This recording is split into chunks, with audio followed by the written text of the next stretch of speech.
জান্নাতের বাগান হিসেবে ঘোষণা হয়ে গেছে। সুবহানাল্লাহ। এই জালিসুর রহমান জান্নাতের বাগানে আপনারা আসতে পেরে খুশি না বেজার? একটু আওয়াজ দিয়ে কথা বলবেন, খুশি না বেজার? তার জন্য আল্লাহ পাকের দরবারে আবারও অন্তরের অন্তঃস্থল থেকে শুকরিয়া আদায় করেন, আলহামদুলিল্লাহ। আমি অল্প সময় কথা বলবো।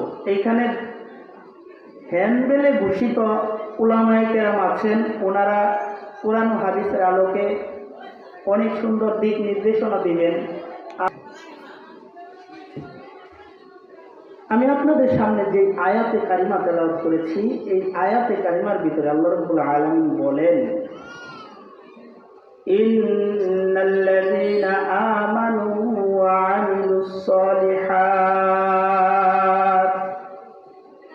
নিশ্চয় যারা ঈমান এনেছে এবং আমলে সলিহা করেছে, কানাত লাহুম জান্নাতুল ফিরদাউসি নুজুলা, তাদেরকে আমি আল্লাহ সবচেয়ে বড় জান্নাত জান্নাতুল ফিরদাউস দান করব। বলেন সুবহানাল্লাহ। ও মুসলমান, কথাগুলো দিলের কান দিয়ে শুনবেন। আজকে আমরা এখানে বসে আছি, আমাদের প্রত্যেকেরই এই দুনিয়া থেকে যাইতে হবে কিনা? কথা বলেন। প্রত্যেকটা ব্যক্তিকেই এই দুনিয়া থেকে চলে যাইতে হবে। আমার দাদা কোথায়? এক সময় আমার দাদা এই দুনিয়াতে ছিল, আজকে কোথায় চলে গেল? আমার বড় ভাই এক সময় এই দুনিয়াতে ছিল, আজকে কোথায় চলে গেল?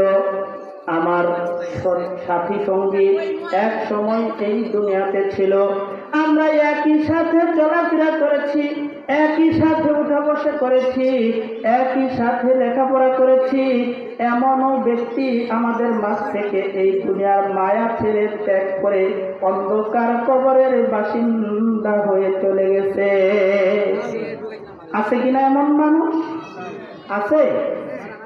আজকে চেয়ে দেখেন, আপনার পাশেই বসে এমনও ব্যক্তি আছে মসজিদের ভিতরে একই সাথে বসে আপনারা নামাজ পড়েছেন, আজকে ডানে তাকায় দেখছেন সেই ব্যক্তি ছিল, এখন আপনি নামাজে গিয়ে দেখেন আপনার পাশের লোকটা দুনিয়াতে নাই।